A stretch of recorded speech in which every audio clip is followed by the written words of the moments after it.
गृहमन्त्री रवि लामिछानेले दिए नेपाल टी20 लिग बारेमा अनुसन्धान गर्न सिआइबीलाई निर्देशन। विद्यालयमा बाहिरी मान्छे प्रवेश नगराउन काठमाडौँ महानगरपालिकाको निर्देशन। प्रधानमन्त्रीको विश्वासको मत लिए लगत्तै सभामुखको निर्वाचन।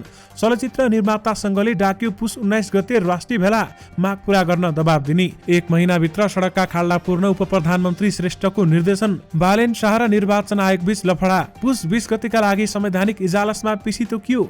राष्ट्रिय सभाका उपाध्यक्षको चुनाव बारेमा अध्यक्षले गरी प्रधानमन्त्रीसँग छलफल। प्रधानमन्त्रीको निर्देशन छैन अनुगमन संयन्त्र। सरकारलाई समर्थन गर्ने एकीकृत समाजवादीको तयारी। नेपाल टी20 लिगमा फिक्सिङ र बेटिङको आशंका अनुसन्धान गर्न सिआइबीको अनुसन्धान। प्रधानमन्त्री प्रचण्डले दिए सचिवहरूलाई 30 बुँदे निर्देशन। त्यो 30 बुँदे निर्देशनमा के रहेको छ यसबारे महत्त्वपूर्ण जानकारी। प्रधानमन्त्रीलाई राष्ट्रिय सभामा अध्यक्षको सुझाव। संघीयता विरोधीलाई व्यवहारले जवाब दिनुस्। म्याच फिक्सिङ बारेमा सिआइबीले थाल्यो छानबिन। 2 जना नियन्त्रणमा। सम्मानजनक शक्ति बाँडफाँड भए सरकारमा जाने जसपाको निर्णय। बाबुरामको पार्टीमा उठ्यो माओवादीसँग एकताको एजेन्डा। 24 पुसको बैठकमा छलफल हुने।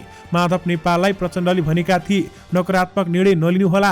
प्रधानमन्त्री प्रचण्डलाई भेट्न केपी ओली पुगे बालुवाटार। 2 दिनदेखि रोकिएको राहदानी वितरण अनिश्चितकालका लागि बन्द। उतार चढावपछि नेप्सीमा सामान्य गिरावट। कारोबार रकम 3 अर्ब 45 करोड। टुट्नु थियो टुट्यो मुटु नयाँ भर्सनप्रति सुदीप गिरीको आपत्ति। उनले भने कानुनी उपचार खोज्छु। प्राविधिक र संस्कृत तर्फबाट यसै दिने विद्यार्थीको विवरण अद्यावधिक गर्न बोर्डको अनुरोध। एमाले र माओवादीको गठबन्धनमा जाने दीपक मनाङ्गीको संकेत। महानगरले हटायो दरबार मार्गको 1 लाइन पार्किङ। जिम्मेवार पदाधिकारीलाई कारबाही गर्न प्रधानमन्त्रीको चेतावनी। 1 महिनाको अल्टिमेटम। सचिवहरूलाई प्रचण्डले भने तपाईका कुनै पिरमर्का भए सिधै मलाई राख्नुस्। विमानस्थल भन्सारमा मोबाइलमा गरेको कडाई प्रधानमन्त्रीको निर्देशनपछि पनि हटेन। जनताले पाउने सेवा सुविधामा कमजोरी नहोस् भन्दै उप प्रधानमन्त्री श्रेष्ठको भनाई। मुलुक थप जटिल मोडतर्फ जान सक्छ भन्दै कमल थापाले भने कांग्रेसले सरकारी उद्योग निजीकरण गर्दा समस्या आयो भन्दै वामदेव गौतमको भनाई। चोकमा माग्नेहरूको बिगबिगी सवारी चालक हैरान। संघले बागमतीलाई प्रदेश सिंहदरबार बनाउन दिएन स्वीकृति।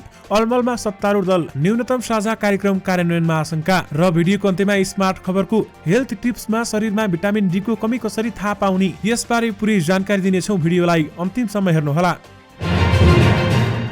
दर्शक महानुभावहरू नमस्कार। स्मार्ट खबरको न्यूज अपडेटमा यहाँहरूलाई हार्दिक स्वागत छ। म आर्यन न्युपानी। आज मिति विक्रम सम्मत 2079 साल पुस 20 गते बुधबार इस्वी सम्मत 2023 जनवरी 4 तारिक। सदाको चाहिँ आज पनि हामी उपस्थित भइसकेका छौँ। आजका समाचारहरू एकदमै धेरै महत्त्वपूर्ण भएकाले भिडियोलाई अन्तिमसम्म हेर्नुहोला अनि हाम्रो मेहनतका लागि यो भिडियोमा एउटा लाइक अवश्य गर्नुहोला।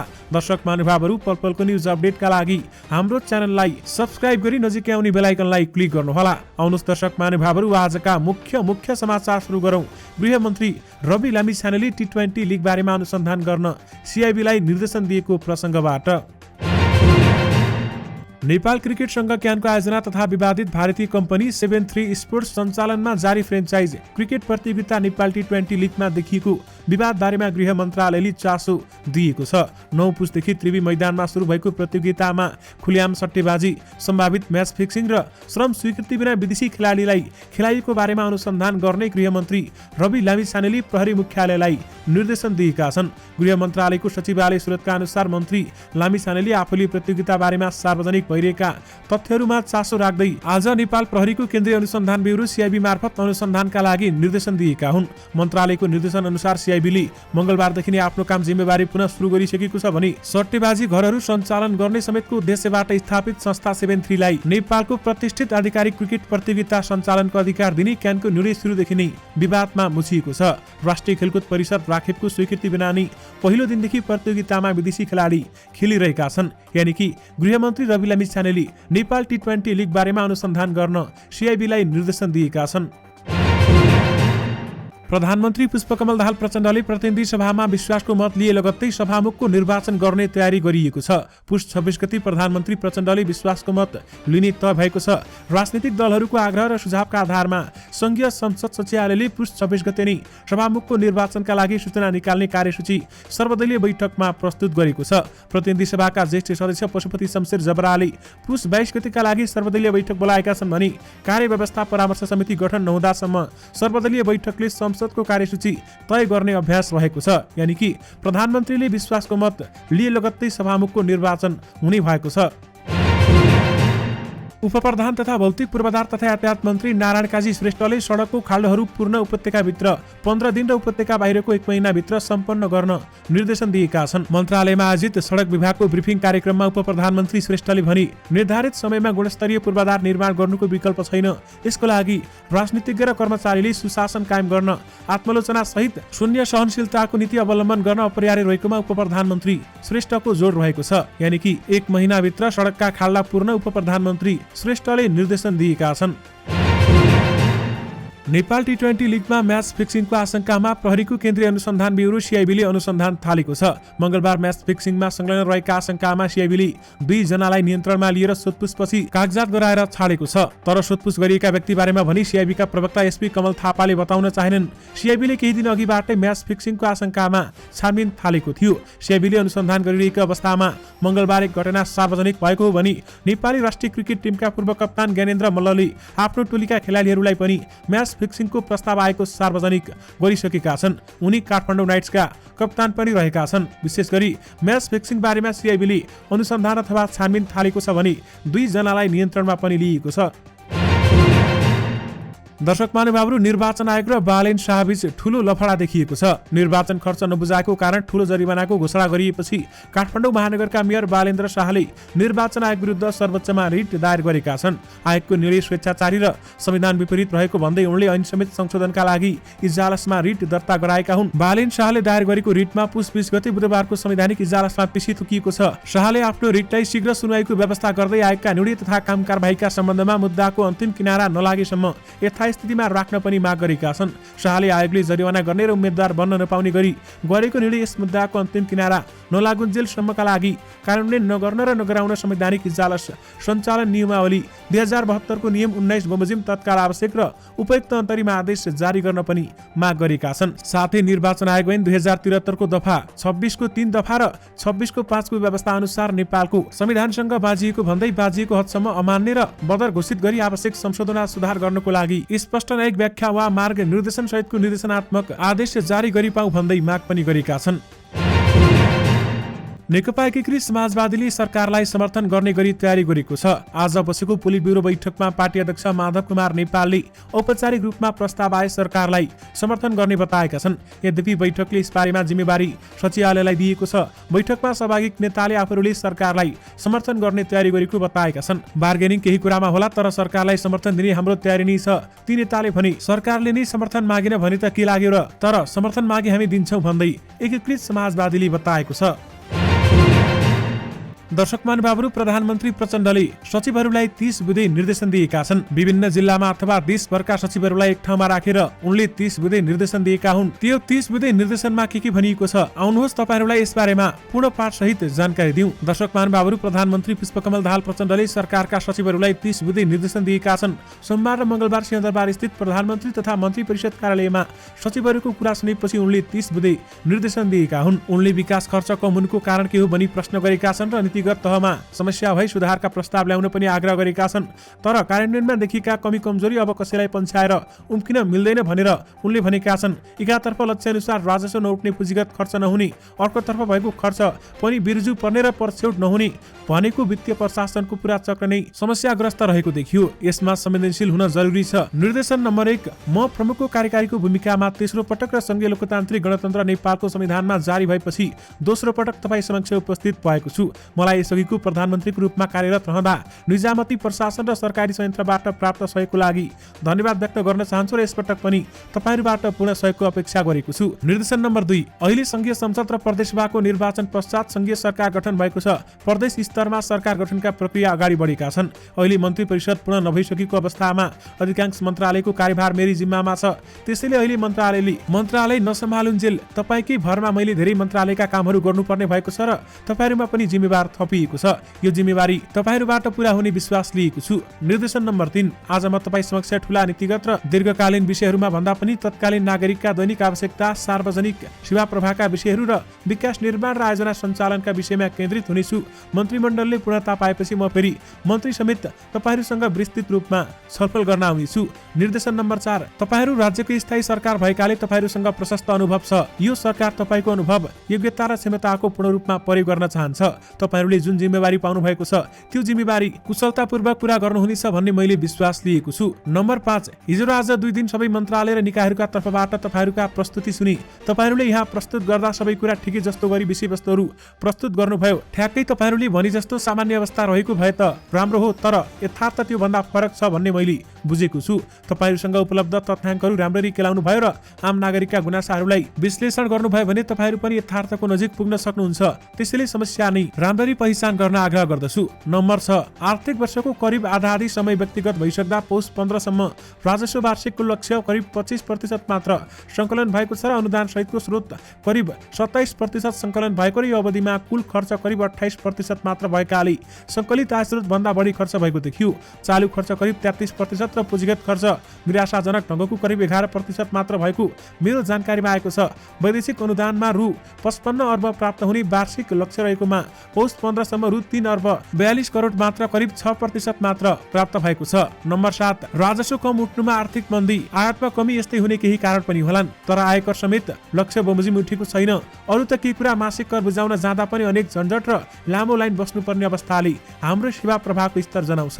नम्बर 8, विकास खर्च आर्थिक वर्षको आधा भइसक्दा जम्मा 11% मात्र भएको छ। विकास खर्च हुन नसक्नेका कारण के हुन्, को जिम्मेवार हो, यसको कारण खोजी गरी निराकरण अब पनि नगरी कहिले गर्ने, नीतिगत तहमा समस्या भए तथ्यमा आधारित सुधारका प्रस्ताव ल्याउनुहोस्। तर कार्यान्वयनमा देखिएका कमी कमजोरी अब कसैलाई पन्छाएर उम्किन मिल्दैन। एकातर्फ लक्ष्य अनुसार राजस्व नउठ्ने, पुँजीगत खर्च नहुने, अर्कोतर्फ भएको खर्च पनि बेरुजु र फर्च्युट नहुने भनेको वित्तीय प्रशासनको पुरा चक्र नै समस्याग्रस्त रहेको देखियो। यसमा संवेदनशील हुन जरुरी छ। नम्बर 9, ठूला आयोजनामा विनियोजन भएको बजेट र हालसम्मको खर्च तथा भौतिक प्रगति र विकास आयोजनामा गति तीव्र गर्ने उपायहरू सहित योजना र राष्ट्रिय योजना आयोगले तत्काल तयार गर्नुहोस्। विकास आयोजनामा विनियोजन गरेको रकम खर्च गर्न नसकेमा अन्यत्र खर्च गर्न सक्ने परियोजनाहरूमा पनि सारिन्छ र जिम्मेवार लिने तर लक्ष्य अनुसार राजस्व असुली र विकासका काम गर्न नसक्ने पदाधिकारीहरूको कामलाई कार्य सम्पादन मूल्याङ्कनसँग जोडिने व्यवस्था पनि मिलाउनुहोस्। नम्बर 10, नयाँ संविधान 2072 जारी भएपछि राज्य संघीयतामा प्रवेश गरेको र तिनै तहका निर्वाचन सम्पन्न गर्दै एक कार्यकाल पूरा भई दोस्रो आम निर्वाचनबाट यो सरकार गठन भएको छ। संघीयता लागू भएपछि जनताले घरदैलोमा सहज सेवा पाउनेछन्, विकास निर्माणमा स्थायी जनताको सहभागिता हुनेछ, विकासका योजना वस्तुपूरक बन्नेछन्, गुणस्तरीय विकास निर्माण भई जनताले विकासको फल छिटो प्राप्त गर्नेछन् भन्ने अपेक्षा गरिएको थियो। तर विगत 5 वर्षको हाम्रो कार्य सम्पादन सन्तोषजनक भएन। अनि तपाईँ हामी यो बैठक गरिरहँदा राहदानी लिन बिहान 2 बजेदेखि लाइन बसेको समाचार प्रकाशित भएको छ। राष्ट्रिय परिचय पत्र लिने शास्ति उत्तिकै छ। त्यो परिचय पत्र किन आवश्यक भएको हो भन्ने प्रश्नको चित्त बुझ्दो उत्तर हामीसँग छैन। अहिलेकै गतिमा राष्ट्रिय परिचय पत्रको काम हुने हो भने 3 करोड नेपालीको हातमा परिचय पत्र पुग्न दशकै लाग्छ भने एकजना सरकारी अधिकारीले मलाई हिजो मात्र सुनाउनु भएको थियो। सवारी चालक अनुमति पत्र लिन पनि वर्षौं कुर्नुपर्ने अवस्था छ। निर्देशन नम्बर 11, संघीयता आधारभूत तहको शिक्षा र स्वास्थ्यको जिम्मेवारी स्थानीय तहलाई सुम्पिएको छ। तर सरकारी अस्पताल र सामुदायिक विद्यालयमा शिक्षाको स्तर किन खस्कियो र यसको निराकरण के हो भन्ने खोजी गर्नै पर्छ।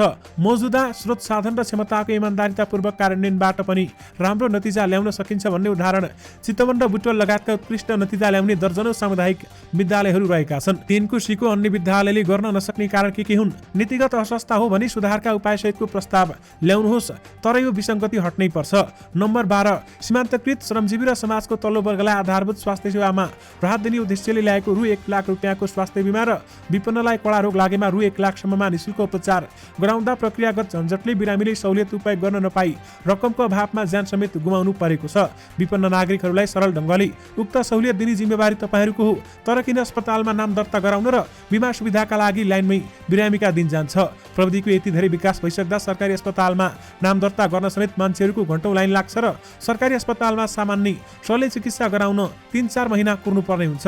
अस्पतालका प्रयोगशाला र परीक्षण गर्ने मेसिन उपकरण पटक पटक बिग्रिन्छन् र बिग्रिएपछि महिनौं बन्दैनन्। अनुदानमा दिएका सामग्री स्टोरमा महिनौं थन्किन्छन् र चलन चल्तीमा भएका सामग्री पनि छिट्टै बिग्रिन्छन्। यसको खोजी गरी हटाउने जिम्मेवारी तपाईँ हामीले लिनुपर्छ।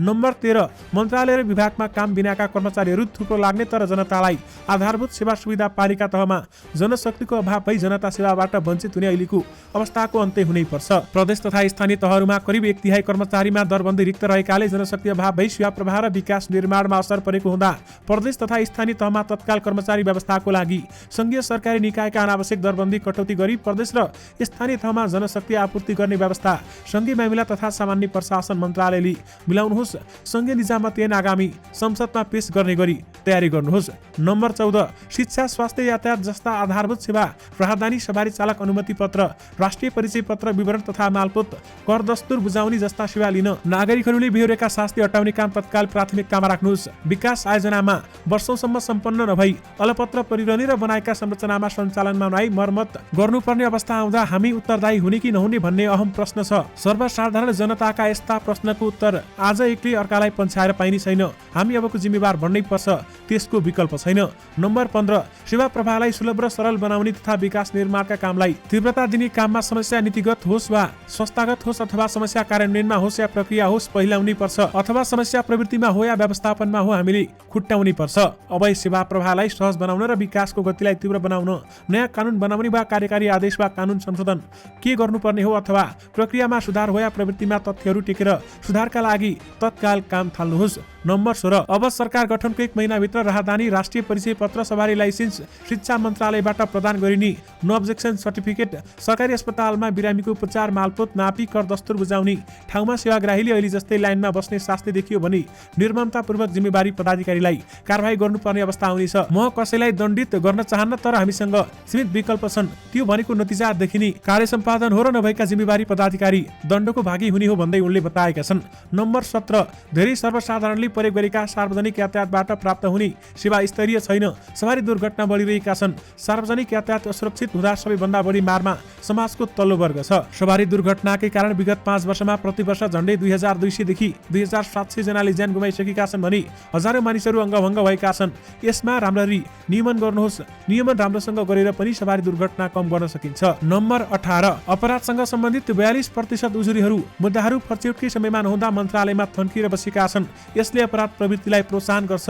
यस्ता मुद्दाहरूको कार्ययोजना बनाई समयमै फर्चेउट गर्न जरुरी छ। मिटर ब्याजीका हजारौं उजुरीहरू थन्किएका छन् भन्ने समाचार सार्वजनिक भएको छ। ती सबै मुद्दाहरूलाई खोल्नुहोस् र त्यसको निराकरण गर्नुहोस्। नम्बर 19 भ्रष्टाचार नियन्त्रण र निवारण यो सरकारको प्राथमिक काम हो। भ्रष्टाचार हुने सम्भावित निकायहरू र त्यस्ता व्यक्तिहरूको बारेमा निगरानी राख्नुहोस्। मातहत कार्यालयमा आएका अनियमितताप्रति जिम्मेवारी बन्नुहोस्। डिजिटल सेवा, फेसलेस सेवा, बिचौलिया हटाउने, गुनासो सुन्ने र फर्चेउट व्यवस्था, जनताको बढी भिडभाड हुने मालपोत लाइसेन्स जस्ता निकायहरूमा क्षतिपूर्ति सहित नागरिक बडापत्र राखोस्। नम्बर 20 हाल कोभिड-19 को संक्रमण पुनः क्रमशः बढ्न थालेको प्रकाशमा आएको छ। जनस्तरमा कोरोना फैलिन नदिन आवश्यक निरोधात्मक र प्रवर्धनात्मक कार्यहरू गर्ने। बुस्टर डोज खोपको लागि कोरोनाको भ्याक्सिनको तत्काल प्रबन्ध स्वास्थ्य मन्त्रालयले गर्नुहोला।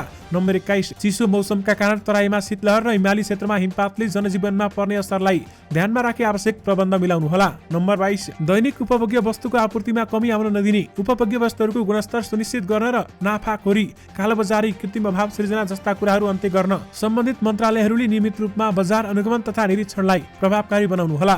नम्बर 23 कार्यालय समयमा कार्यालयको काम छोडेर अनावश्यक सभा सम्मेलन, गोष्ठी, सेमिनार, प्रशिक्षण दिने जस्ता कार्यक्रममा जान बन्द गर्नुहोस्। सहभागी नभई हुने मन्त्रालयको प्राथमिकको कार्यक्रममा मन्त्रालयको सम्बन्धित विषयको एकजना मात्र सहभागी हुने, मन्त्रालयको आधिकारिक धारणा लिएर जाने र फर्केपछि प्रतिवेदन लिने र दिने व्यवस्था मिलाउनुहोस्। नम्बर 24 आर्थिक क्षेत्रमा रहेका समस्याको स्थायी समाधान गर्न निजी क्षेत्रलाई विश्वासमा लिई उद्योग, व्यापार, पेशा, व्यवसायमा लगानी र सञ्चालन गर्न सहज र सरल वातावरणको सृजना गर्नुहोस्। आधारभूत वस्तुहरूको उत्पादन वृद्धि गरी आयात प्रतिस्थापन र निर्यात प्रवर्धनका लागि आवश्यक योजना तयार गरी कार्यान्वयनमा ल्याउनुहोस्। नम्बर 25 विकास आयोजनाहरूको बारेमा म दोस्रो पटक प्रधानमन्त्री भएका बेलामा 2073 देखि 74 मा मध्यपाडी लोकमार्ग, तमाकुसी जलविद्युत आयोजना, बेलम्ची खानेपानी आयोजना, कुलीखानी जलविद्युत आयोजना, चमेलिया जलविद्युत आयोजना, प्रधानमन्त्री कृषि आधुनिकरण आयोजना, रानी जमरा सिँचाइ आयोजना, अस्पतालहरू, काठमाडौँका सडकका खाल्डा खोल्डी, डल निकास, पानी लगायतका दर्जनौं आयोजना र कार्यक्रमको मैले प्रत्यक्ष अवलोकन र अनुगमन गरेको थिएँ। त्यसैगरी नम्बर 26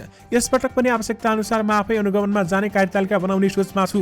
प्रधानमन्त्री तथा मन्त्री परिषद कार्यालयबाट नियमित अनुगमन हुन्छ।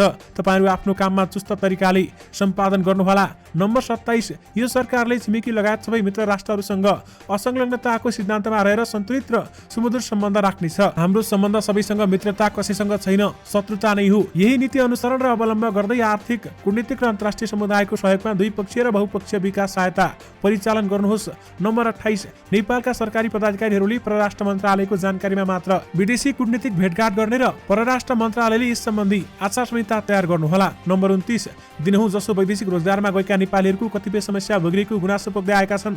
अर्थतन्त्रको ठूलो हिस्सा धानेको रेमिट्यान्समा योगदान पुर्याइरहेका विदेशीमा रहेका नेपालीहरूका समस्या समाधान गर्न सरकारी तवरबाट अहिले चालिएका प्रयासहरूले पुगेको देखिँदैन। त्यसैले वैदेशिक रोजगारीमा रहेका नेपालीहरूका समस्या समाधान गर्न तत्काल संरचनात्मक, नीतिगत वा के कस्तो कदम चाल्नुपर्ने हो, यस विषयमा तत्काल नै ध्यान दिएर कार्यान्वयनमा जोड दिनुस्। र अन्तिम निर्देशन नम्बर 30, तपाईका कुनै पनि पिरमर्का वा गुनासा भए मलाई सिधै राख्न सक्नुहुनेछ। कसैको डर, दबाव, प्रभाव वा मोला हिजामा नपरी दिएको जिम्मेवारीलाई इमानदारी, निष्ठा तथा कुशलतापूर्वक निभाउने विश्वास लिएको छु। धन्यवाद भन्दै प्रचण्डले 30 बुँदे निर्देशन दिएका छन्। काठमाडौँ महानगरपालिकाको शिक्षा विभागले पुनः स्वीकृति बगैर कसैलाई विद्यालयमा प्रवेश नगराउन विद्यालयहरूलाई परिपत्र गरेको छ। विभागको अनुसार विद्यालयहरूमा धार्मिक संगठन, विद्यार्थी संगठन, मानव अधिकार, बाल अधिकार, एनजिओ, आइएनजिओ संस्था, गेस्ट लेक्चर आदिको नाममा विद्यार्थी तथा शिक्षक विद्यार्थीहरूसँग जबरजस्ती आर्थिक सहयोग माग गर्ने, शिक्षक विद्यार्थीहरूलाई अमर्यादित व्यवहार गर्ने, विद्यार्थीहरूलाई आवाक्षित गतिविधिका लागि उक्साउने जस्ता क्रियाकलाप भइरहेको विभाग तथा विद्यालयहरूको बारम्बार गुनासो आइरहेकाले पूर्व स्वीकृति बिना प्रवेश नगराउन परिपत्र गरेको छ। आफ्ना मागबारेमा दबाब दिन चलचित्र निर्माता संघले पुस 29 गते काठमाडौँमा राष्ट्रिय भेला डाकेको छ। चलचित्र विकास बोर्डको हलमा देशभरका झण्डै 300 जना फिल्म निर्माता भेला भएर आफूहरूका पेशागत समस्या राख्ने भएका हुन् भनी यस्तै वार्ताका लागि चलचित्र विकास बोर्ड, चलचित्र संघ र सञ्चार तथा सूचना प्रविधि मन्त्रालयसँग आफ्ना माग पेश गर्ने तयारी रहेको छ। प्रधानमन्त्री पुष्पकमल दाहाल प्रचण्ड र राष्ट्रिय सभाका अध्यक्ष गणेश प्रसाद तिमिल सेनाबीच भेटवार्ता भएको छ। भेटमा राष्ट्रिय सभामा रिक्त उपाध्यक्ष र रिक्त एक सदस्यको चुनावका बारेमा कुराकानी भएको छ। भेटमा तिमिल सेनाले कोरला नाकामा भन्सारका लागि आवश्यक पूर्वाधार निर्माणमा बजेट विनियोजन गरी पूर्वाधार निर्माण गर्नुपर्नेमा जोड समेत दिएका छन्। प्रधानमन्त्री पुष्पकमल दाहाल प्रचण्डले सरकारी सेवा लिने क्रममा नागरिकले धेरै शास्ति झेल्नु परेको भन्दै यसमा सुधार गर्न सचिवहरूलाई निर्देशन दिएका छन्। राज्य संयन्त्रमा प्रधानमन्त्रीले दिने निर्देशनको परम्परा र अर्थ बुझेका विज्ञ भन्छन्, निर्देशनले मात्रै परिणाम आउँदैन, त्यसलाई परिणामसम्म पुर्याउन अनुगमन संयन्त्र आवश्यक पर्छ। त्यसकारण प्रधानमन्त्री प्रचण्डले निर्देशन त दिनुभयो, अनुगमन संयन्त्र भने छैन भन्दै बताइएको छ।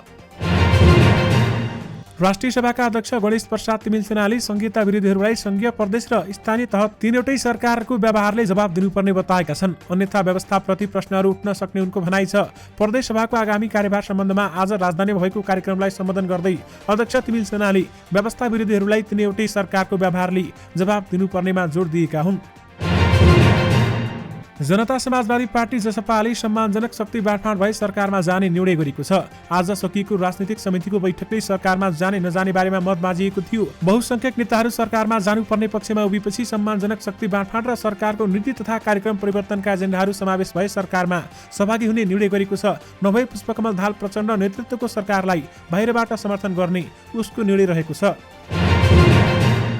बाबुराम भट्टराई नेतृत्वको नेपाल समाजवादी पार्टीले नेकपा माओवादी केन्द्रसँग पार्टी एकता एजेन्डा बारेमा छलफल गर्ने भएको छ। यसका लागि नेसपाले 24 पुसमा राजनीतिक समिति बैठक डाकेको छ भने त्यसका विभिन्न एजेन्डा मध्येबाट एउटा एजेन्डामा माओवादी संघको एकता विषय रहेको पार्टीका नेता गंगा श्रेष्ठले बताउनु भएको छ।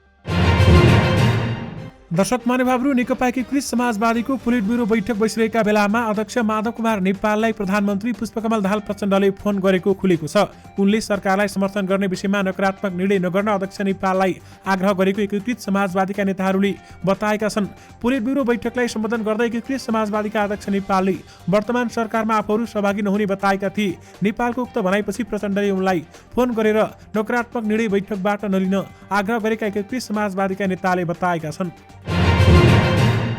प्रधानमन्त्री पुष्पकमल दाहाल प्रचण्डलाई भेट्न नेकपा एमालेका अध्यक्ष केपी शर्मा ओली बालाटार पुगेका छन्। आज भएको भेटमा ओली र प्रचण्डबीच बालाटारमा समसामयिक राजनीतिक सभामुखको निर्वाचन, नयाँ सत्ता गठबन्धन, सरकारको प्राथमिकता लगायतका विषयमा छलफल हुने बताइएको छ भने सत्ता साझेदार दलले अर्थतन्त्र सबलीकरण र सुशासनमा जोड दिँदै न्यूनतम साझा कार्यक्रम ल्याउने तयारी समेत गरेको छ। राहदानी विभागले अनिश्चितकालसम्मका लागि राहदानी पासपोर्ट छपाई तथा वितरण रोकेको छ। गत पुस 17 गतेदेखि नै सिस्टममा समस्या आएको भन्दै विभागले राहदानी छपाई र वितरण कार्य रोकेको थियो।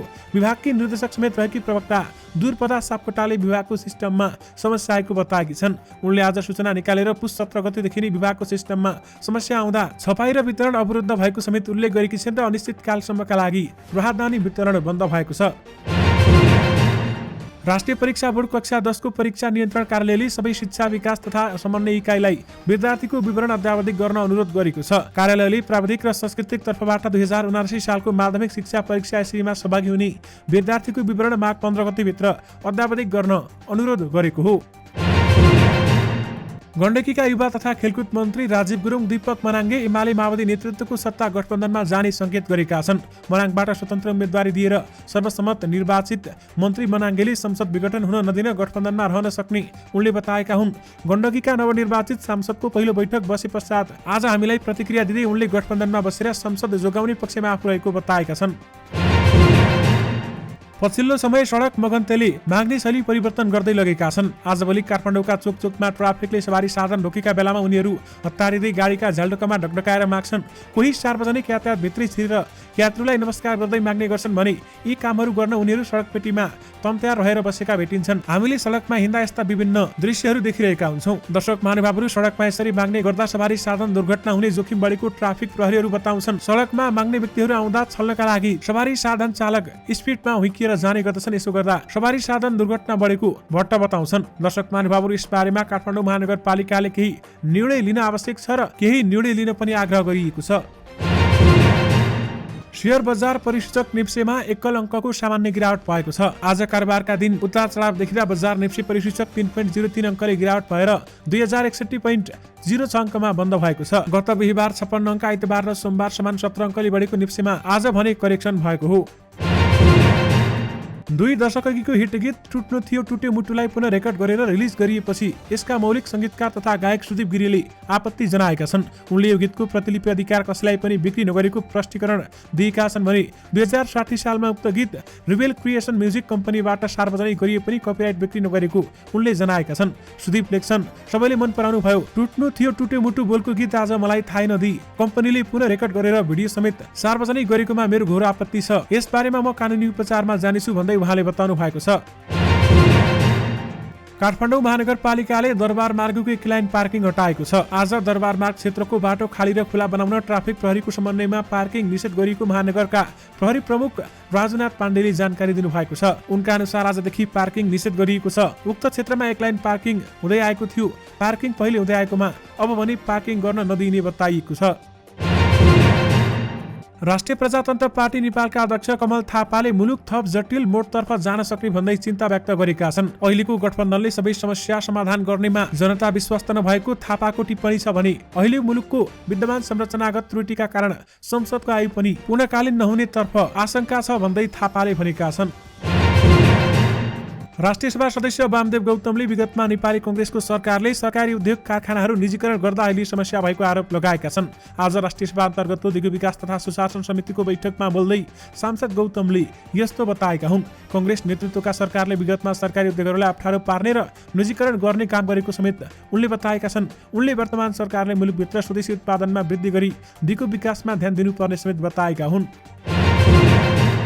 दर्शक महानुभावहरू, भिडियोको अन्त्यमा शरीरमा भिटामिन डी को कमी कसरी थाहा पाउने त? आउनुहोस् तपाईहरुलाई यस बारेमा केही जानकारी दिउँ। भिटामिन डी को कमीले शारीरिक समस्या मात्र नभई मानसिक समस्या पनि निप्ट्याउँछ। हड्डीसँगै रोग प्रतिरोध क्षमता बढाउन पनि यो निकै महत्त्वपूर्ण हुन्छ। त्यसो भए शरीरमा भिटामिन डी को कमी छ भनेर कसरी चिन्ने त? यदि अत्याधिक थकान, कमजोरी र हड्डी दुख्ने समस्या छ भने तपाईले आफ्नो भिटामिन डी परीक्षण गराउनु पर्छ। यदि समस्याहरूसँगै अरू केही समस्या देख्नुभयो भने अवश्य चिकित्सकको सल्लाह लिनुहोस्। दर्शक महानुभावहरू, भिटामिन डी कमीको प्रारम्भिक र गम्भीर लक्षणहरू यस्ता रहेका छन्। जोर्नी दुखाइसँग हड्डी र ढाड दुखाइको वृद्धि, उदास महसुस, अचानक अत्याधिक कपाल झर्नु, मांसपेशीहरूमा दुखाइ र स्नायुहरूमा तनावको अनुभूति, घाउ निको हुन ढिलाइ, रोग प्रतिरोधात्मक क्षमतामा कमी र बारम्बार संक्रमण, निन्द्रा लाग्ने, सुस्त महसुस गर्नु, सास फेर्न गाह्रो हुनु। भिटामिन डी को कमी हुनुका धेरै कारणहरू छन्। कोरोना संक्रमणपछि पनि मानिसमा यो भिटामिनको तीव्र कमी हुन थाल्यो। घामबाट टाढा बस्ने बानी पनि यसको कारण हुन सक्छ। साथै खानामा भिटामिन डी युक्त चिजहरू नलिनु पनि ठूलो कारण हो भने सुन्तलाको जुसमा भिटामिन डी पाइन्छ। लगभग 250 मिली सुन्तलाको रस पिउनाले 100 आयु भिटामिन डी प्रदान गर्दछ भने भिटामिन डी को कमी पूर्ति गर्ने यो उत्तम फल हो। यस बाहेक घाममा बस्नु जरुरी रहेको छ। दर्शक महानुभावहरू, यससँगै तपाईहरुमा आजका सबै मुख्य समाचारहरू राखिसकेका छौं। समाचारहरू के कस्तो लाग्यो, हामीलाई के सुझाव सल्लाह दिन चाहनुहुन्छ, यो भिडियोको कमेन्ट बक्समा कमेन्ट भने गर्न नबिर्सिनु होला। दर्शक महानुभावहरू, फेरि पनि तपाईहरुमा नयाँ मुख्य समाचारको साथमा उपस्थित हुने नै छौं। अहिलेलाई भने मलाई बिदा दिनुहोस्। नमस्कार।